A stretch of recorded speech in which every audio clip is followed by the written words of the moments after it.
let me take you back to a time innocent. Time before television. A time where the whole family gathered round the radio to listen to their favorite radio program. Anything from Skelton to Jack Benny. So let me take you back in an old-time radio comedy time machine. Available on Spotify, Stitcher, TuneIn, Apple Podcasts, and YouTube, or any of your favorite podcasting platforms.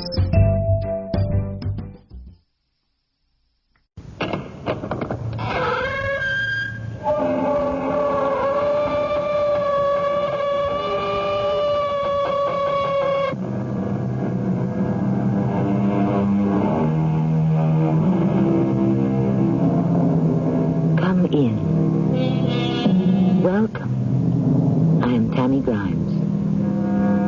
Chess playing isn't regarded as a dangerous pastime, and rightfully so.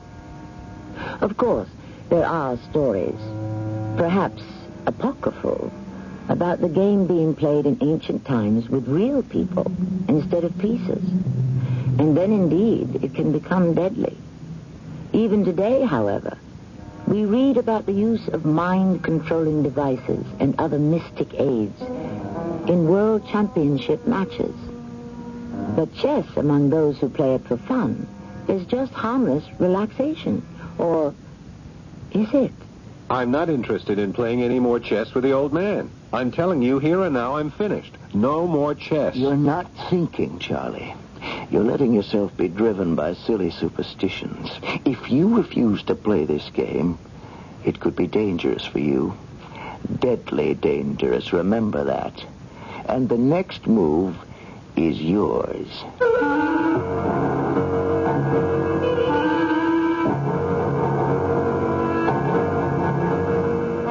Our mystery drama, The Chess Master, was written especially for the Mystery Theater by Murray Burnett and stars Paul Hecht and Fred Gwynne. I'll be back shortly with Act One.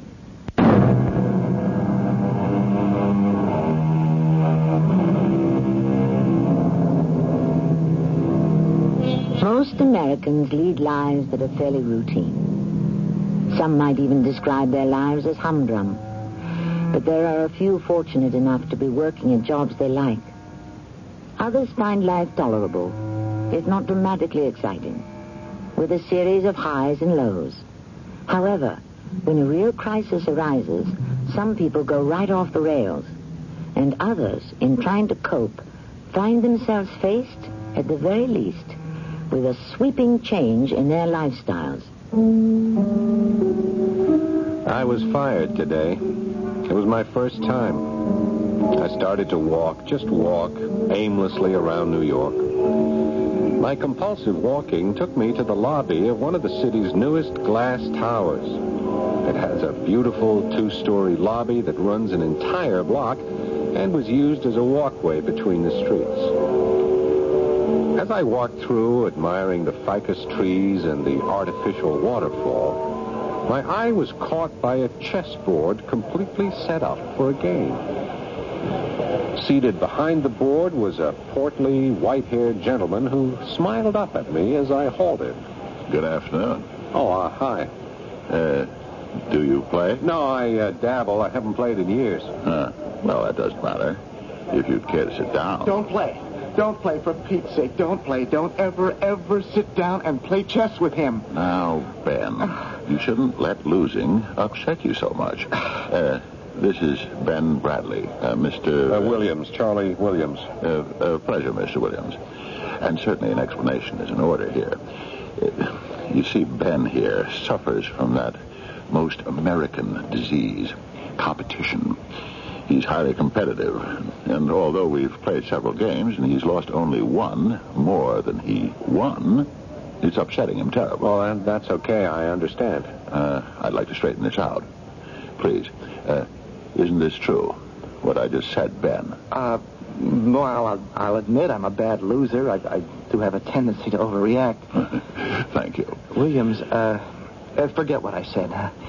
Oh, okay, Chessman, I'll be on my way since I see you have a game. Bye. Bye. Now, Mr. Williams, since we've cleared up that little misunderstanding, would you care to play? Well, I am... You're not still thinking about Ben's blowing up, are No, not exactly. I'm not an expert, though. I never was, and I'm certainly rusty. Well, I'm hardly an international grandmaster myself. Besides, I've just lost my job. I don't think I could concentrate. Oh, well, there's no better way for you to forget your problems. This will help clear your mind. Come, sit down. Good. Now that you're comfortable, I'll make it even better for you by turning the board around and let you play the white pieces. Oh, thanks. Yeah, good. Now, what shall we play for? Hey, come on. You're a chess hustler. Good try, but no dice. Oh, no. Please sit. I'm not usually guilty of such stupidity. Neither am I. Find yourself another sucker. I don't want to play for money. Never play for money. However, I must confess that although the game itself is stimulating, I like to add zest by putting up some worthless bauble or trinket like this. And you can do the same. There's something of no intrinsic value. This is crazy. Oh, come now. If it weren't for that ridiculous outburst from Ben Bradley, you wouldn't think twice about putting up something you have on your person that's of no value to you. Isn't that true? Look, who are you? The name is Chessman. First name Lawrence. But don't be put off by the last name. It's just a coincidence. I do like chess, but there's no other meaning to be read into it. Now, what will your stake be? Remember, something on you that's worthless. Maybe a fingernail or a lock of hair? Is that what you had in mind? Oh, I do like your vivid imagination, Mr. Williams. I do sincerely. Surely you don't think I'm a practitioner of voodoo. No, I don't know what to make of you. Why is it necessary to make anything out of me? I'm an eccentric you play the game of chess with, and we'll both enjoy it. Now, your stake. Well, I can't think of anything... hold on. I have a key to the executive washroom that I won't be using anymore. Will that do? Of course. Now, your move, I believe. Okay. Pawn to King 4. Since you're rusty, let's just keep it simple. I will also move pawn to King 4, which leaves the initiative entirely up to you. Pawn to King's Bishop 4. I should have realized that anyone who had the imagination to consider voodoo would employ the Muzio Gambit. You know, of course, that it's been regarded for years as unsound. If properly defended. Well, I shall certainly try, Mr. Williams.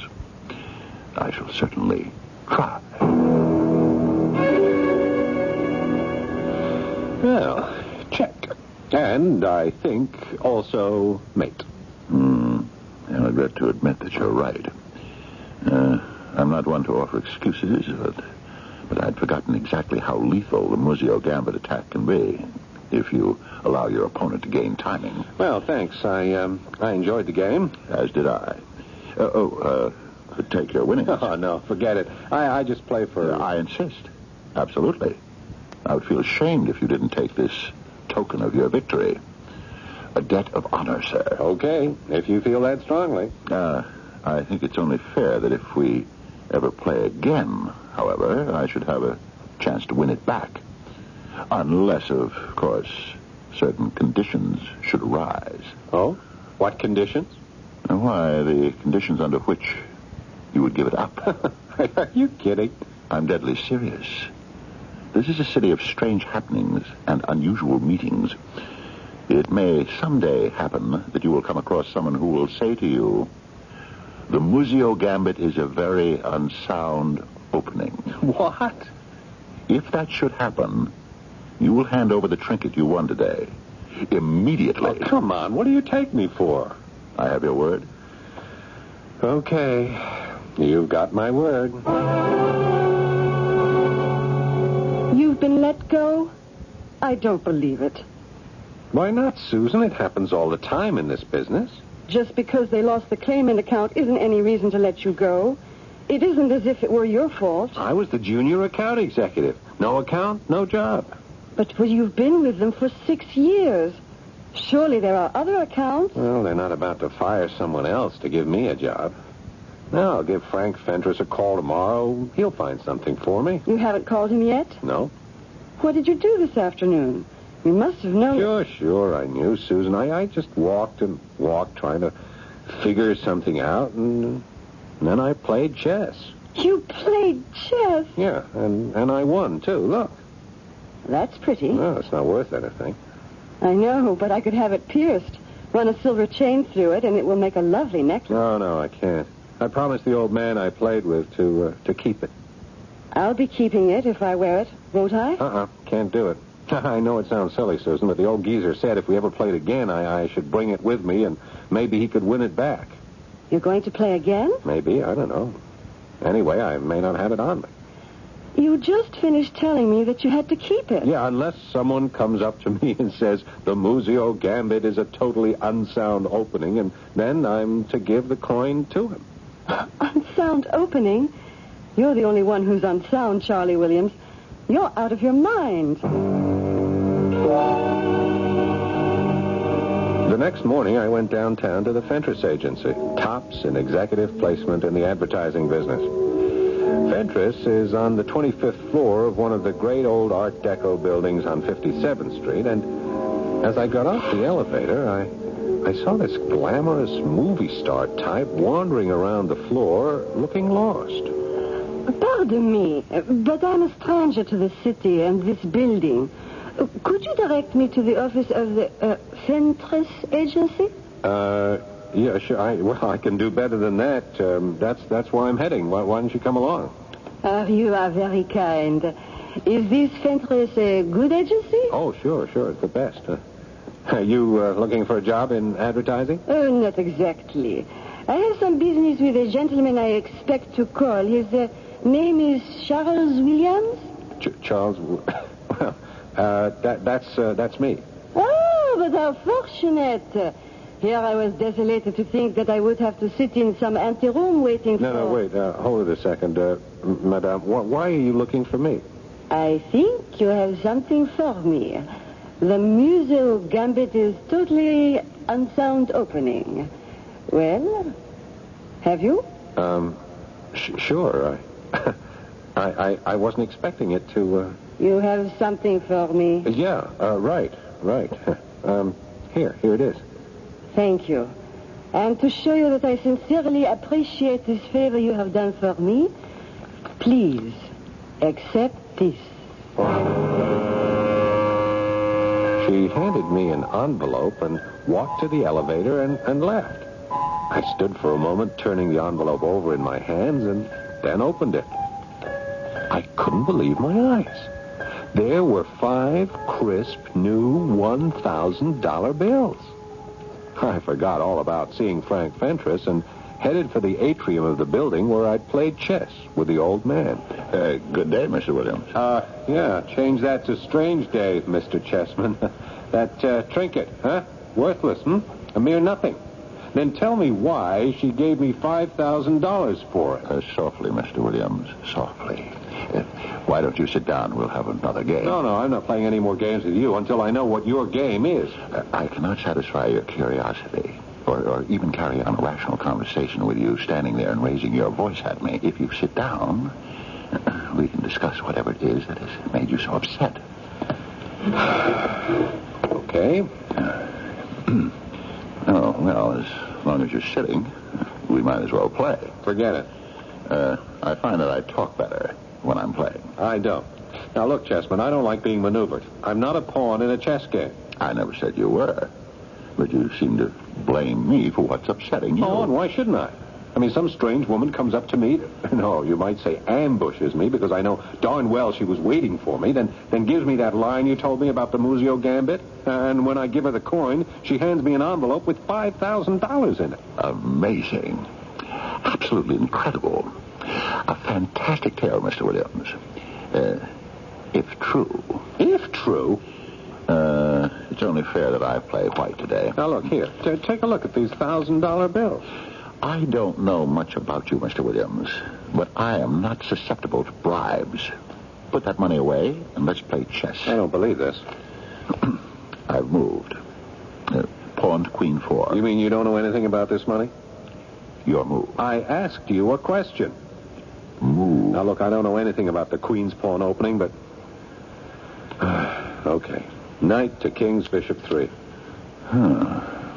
Playable. The money. What about it? I know nothing about it. Move.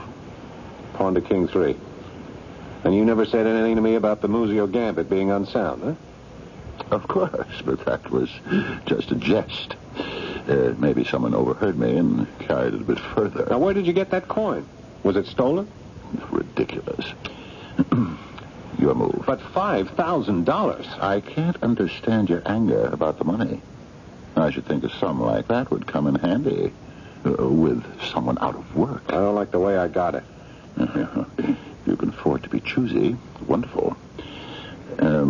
Oh, by the way, have you ever handled an institutional account? No. I guess I'll have to move my bishop. It would seem advisable. I have a good friend, Mr. Williams, highly placed in the Larson Tool and Die Company. Tompkins is his name.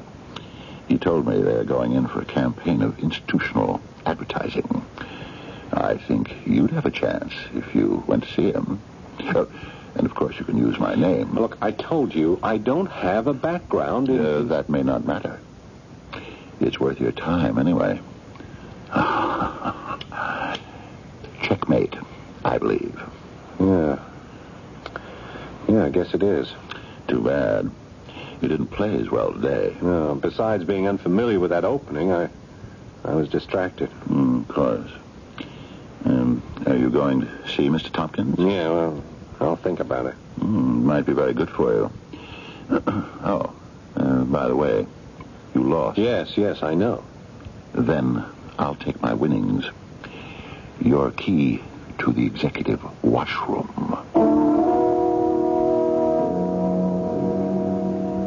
Is it possible that the key to an executive washroom can be the key to the solution of a most mysterious and perhaps sinister puzzle?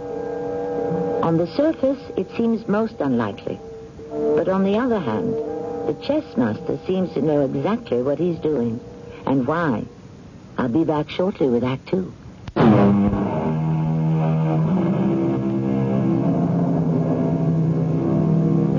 To paraphrase William Shakespeare, all the world's a chessboard, and all the men and women pawns. You prefer the original? So do I. But reading the daily newspapers, it's difficult not to get the feeling that we're all pawns in a gigantic power struggle, manipulated by forces over which we have no control.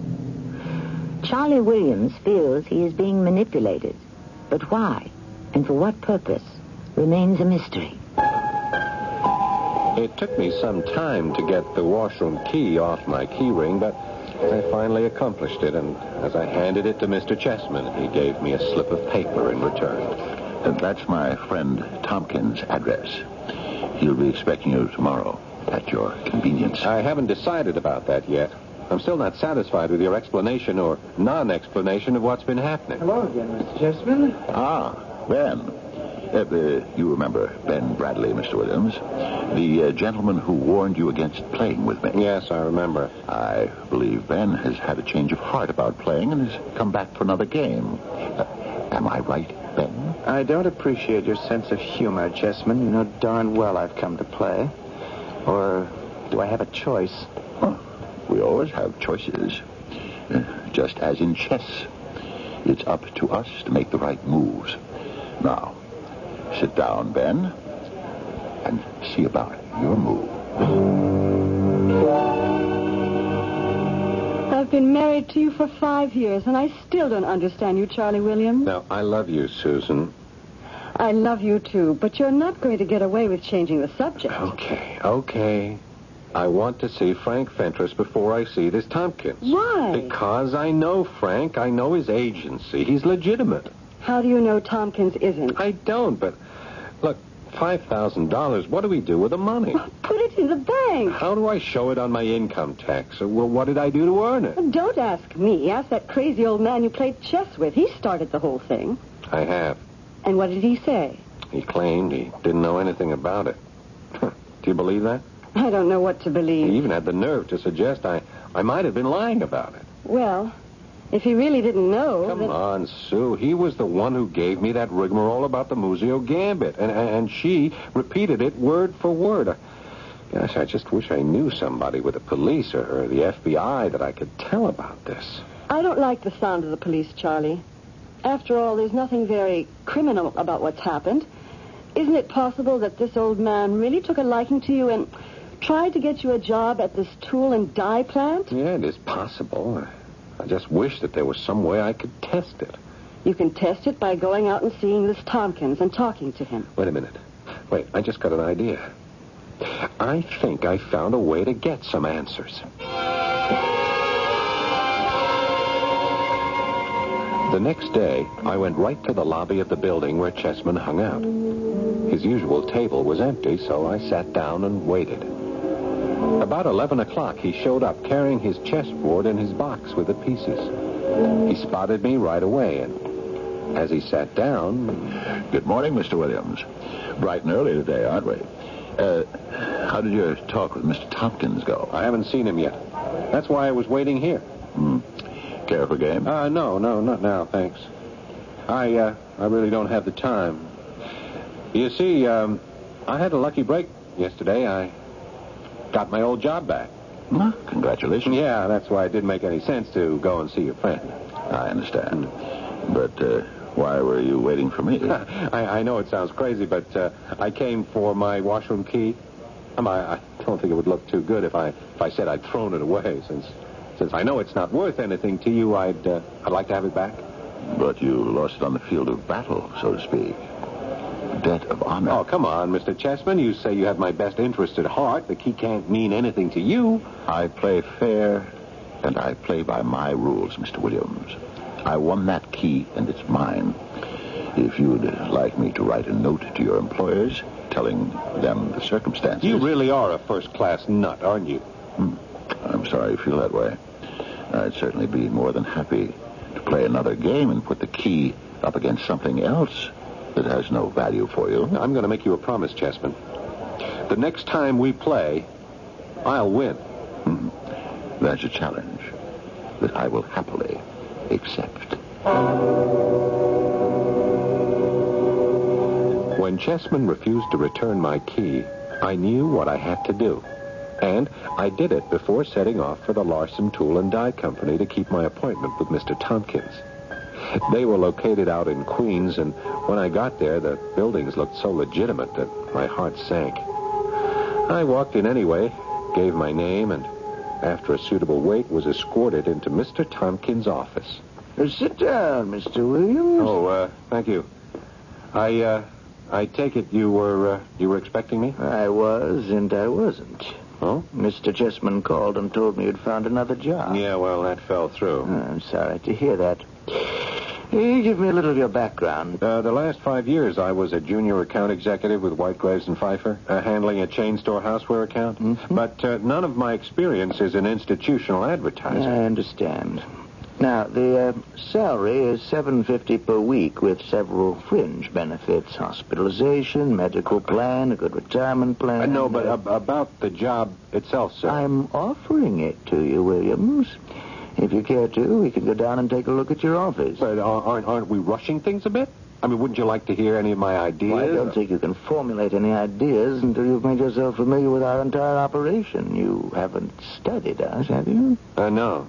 But I'd like to hear from you what made you suddenly decide to enter institutional advertising. I'm afraid I don't have the time to go into that now. Why don't we go along and look at your office?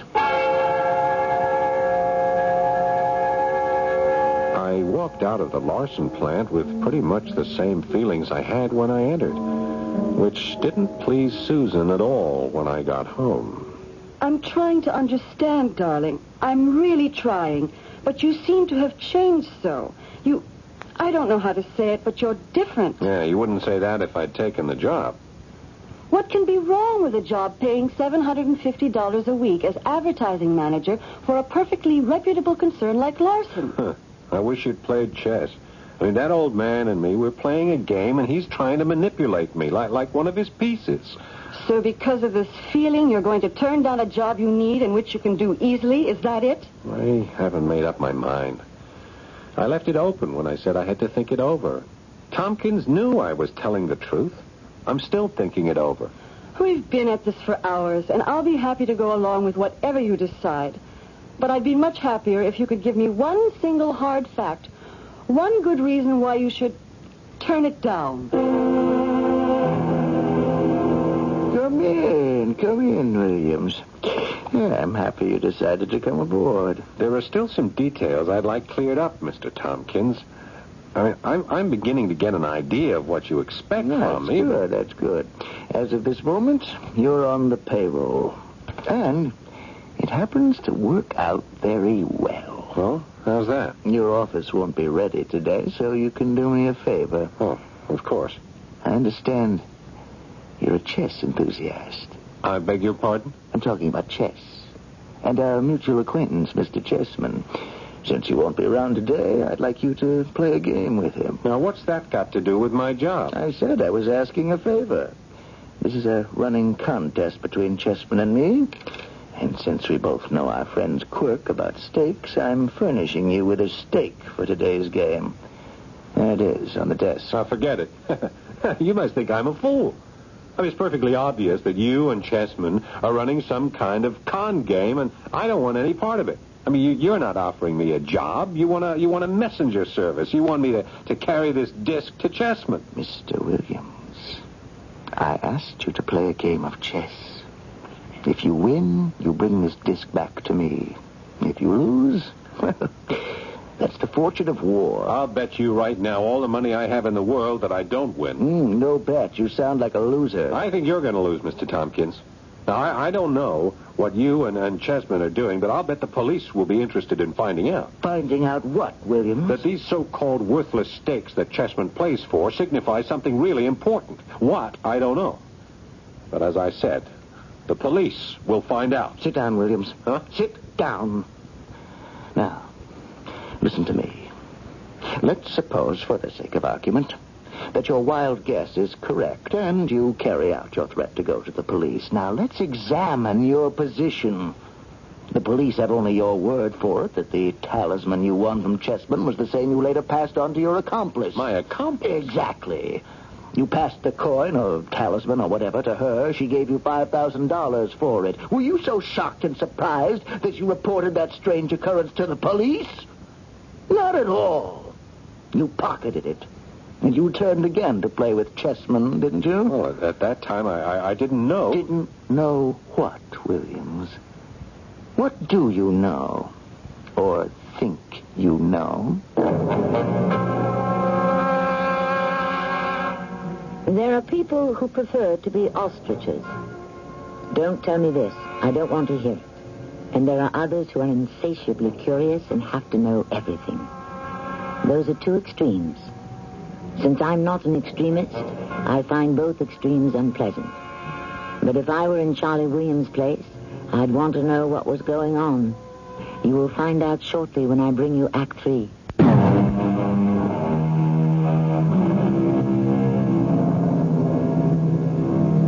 In the days when luxury liners swept across the Atlantic, traveling to and from Europe aboard those queens of the seas was the ultimate in luxury. Passengers were constantly warned not to play cards with strangers because they were card sharks who made their living on the big boats. However, I've never seen nor heard of warnings about sitting down for a game of chess with a stranger. But after hearing what happened to Charlie Williams, I'm beginning to think perhaps there should be. I sat there in Tompkins' office at the Larson Company looking into Tompkins' calm, complacent face and hated him. I hated him because I felt the truth in what he'd said. I hated him because I really didn't have a logical answer to his question. Well, Williams, I repeat the question. What do you know or think you know? Tompkins, I know enough to realize that I'm being used as a pawn, and not at any chess game. You made some threats.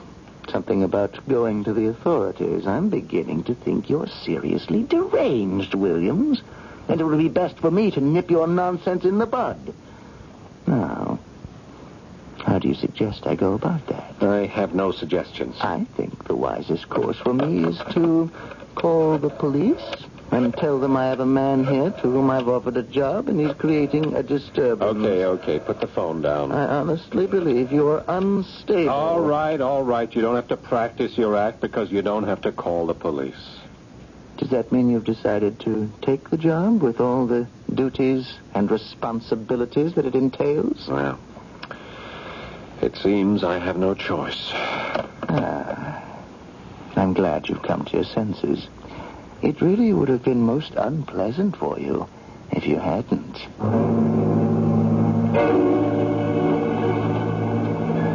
On my way to my chess game with the old man, I had an idea.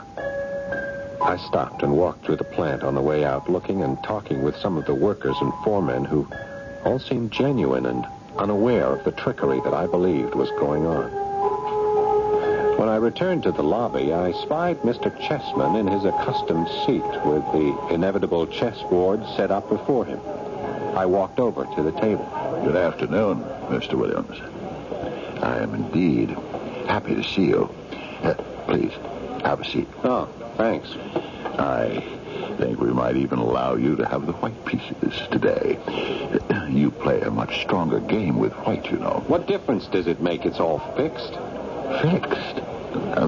How can one fix a chess game? Well, easily. When a pro like you plays an amateur like me, you can win or lose just as you like. You have a feverish imagination, as I've noted before, Mr. Williams. But shall we begin? Have you brought your steak? Sure. Here it is. And would you like to have your washroom key back? You must know it doesn't matter now. Fine. Then we can be sure that it's valueless. Mr. Williams, you're a trickster. And I don't believe you realize how dangerous it can be to attempt this shabby sort of subterfuge. I don't know what you're talking about. The disc, sir. The disc.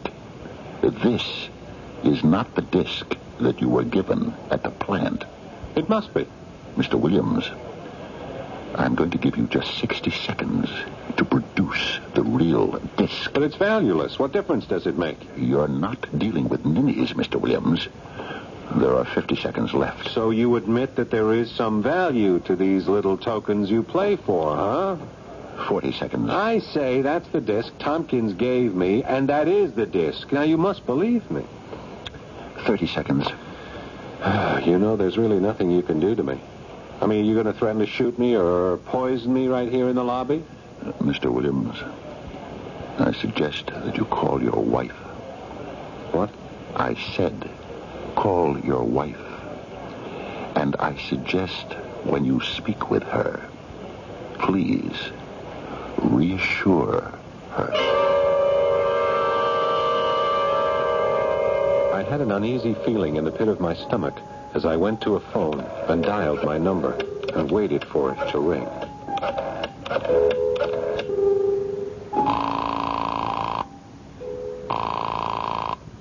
Hello? Susan, this is Charlie. Is everything okay? What's going on? What are you doing, Charlie? Susan, there's nothing to worry about, I promise you. But there's a man and a woman here, and they frightened me, Charlie. I'm worried. Now, I'm scared to death. Are you all right? Susan, I'm fine. Believe me, I'm fine. And I promise you nothing's going to happen to either of us. When will you be home? I'll be home for dinner, darling. And Susan, darling, I know you'll be happy to hear. I took the job with Larson. I don't know whether I was more angry or more scared. But as I went back and sat down opposite Chessman, I knew I was shaking, and I tried to control it. Well, I hope you had a nice chat with your lovely wife. Okay, here's what you want. Thank you. Shall we play now? Do we have to continue with this ridiculous charade?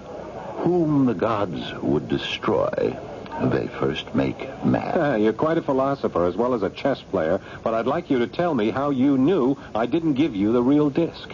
If I told you, then you would know as much as I do. And the next time we play... There isn't going to be a next time. Oh? Why not? You made a mistake, Chessman. You made a bad move when you sent those people to threaten my wife. Now, when I go to the police, Susan will be able to back up my story. You do underestimate me, Mr. Williams. No one threatened your wife in any way. All those people did was to express their concern about your behavior, which has been rather erratic, to say the least. I don't believe you. Of course you do. Would you please make your first move? You really intend to go through with this chess game farce? Your stupidity is monumental. For me, this is a ritual and a pastime. Now, even if your absurd imaginings were true, wouldn't it be logical to try to checkmate me and thus stop me from winning this disc? Well... Move. Okay. Thank you. There, you played well with the Muzio Gambit last time. I'm giving you the opportunity to try it again. Why not? No matter what you say, Susan doesn't think I'm crazy. Of course not. By the way, instead of playing purely defense against the Muzio Gambit, there is a counter gambit. There. And when I explain everything to her, she'll understand. Understand what? That you've been behaving strangely ever since you lost your job? Imagining all sorts of hobgoblins? Even going so far as to fantasize that a perfectly legitimate job offer had sinister undertones? And I can convince her that it does. There's my move. Yeah. And who do you think she's going to believe, me or a couple of strangers? You may be rash enough to play the Muzio Gambit, but I don't think you'll be rash enough to risk your marriage. And indeed, your entire life. Your move. You bet it is. And this time you're the one who's taking chances. I still say my word will weigh more heavily with Susan than anything you say. Perhaps. But how about facts? Hard facts. For instance, if your key to the executive washroom were to be discovered in, shall we say, a place that might make you a prime suspect in a most serious matter, what would your wife's reaction be to that? You'd actually frame me? I'm moving my rook's pawn. I'm curious. What would the charges be? Embezzlement? Huh? Drug dealing? You would do better to pay attention to the game. Your position is deteriorating rapidly. Yes, I'll admit that's a smart move you just made, but you're really playing another game besides this, aren't you? You still have a move. I don't like my position. If I were playing white, I shouldn't care for it very much either. Do you resign? No, not yet. Oh, that's no good. You don't really have any options, Mr. Williams. Surely even a player of your limited ability can see the situation is hopeless. Resign. Now, look, I'll make a deal with you, Chessman. Tell me what the stakes are. Then I'll make my move. You're in no position to make any deals. You seem to have forgotten that two of my pieces are surrounding your queen. I, of course, refer to your wife. You wouldn't dare make a move there because that would bring you out into the open. Your position is hopeless. Either resign or move. No. I don't agree that my position is hopeless because I believe in miracles. I don't. Move. Why don't you just grab the disc? I play by the rules. Move. Okay. All right. I think my move may come as a surprise to you. A pleasant surprise. Because on this move, I call check and mate. You see it? Oh, yeah. Yeah. It's a mate, all right. I'll take the disc. Victor Sergeyev, Federal Bureau of Investigation. Checkmate, I believe, Mr. Chessman Sergeyev, or whatever your name is. I don't know you, sir. Your credentials seem to be in order, but your actions are outrageous. What possible interest can the FBI have in me? Espionage. The transmission of secret information from the United States to the Soviet Union. Absurd. Totally ridiculous. Yeah, the FBI told me they'd been working on the case for a long time. They finally cracked it. The information is in the disc. You seem to know a lot more than I do. The disc was in your possession, and I suggest to this agent that he look very closely into your background. The information is cleverly concealed in the disc, and that tiny indent near the center identifies the disc. It's hardly noticeable to anyone who doesn't know it's there. All these ridiculous charges, which won't stand up for a minute in a court of law. I think they will, Sergeyev. You see, Mr. Williams came to us last night and told us his problem. Before he went to see your pal Tompkins, we had him wired.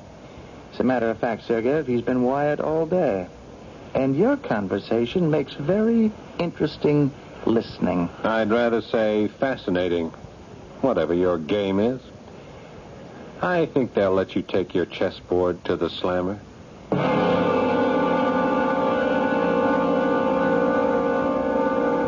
I looked for a big story in the papers, but someone must have put a lid on it because I only found a small item on page 7, noting that a suspected Soviet spy ring had been broken. Susan was just as happy that my name wasn't mentioned, and even happier when I got a great new job.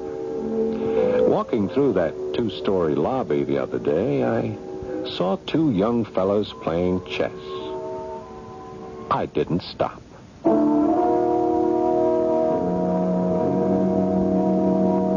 Everyone knows about the great victory Bobby Fischer of the United States won over Boris Spassky of the Soviet Union in Iceland in 1972. But only the Icelanders know the real reason why Fischer attained his miraculous ability to escape Spassky's attacks. The match was staged next to a farm called Elves Hill, and the natives knew that Spassky had offended the elves and was duly punished. I'll be back with the relationship of chess to women's rights after these messages.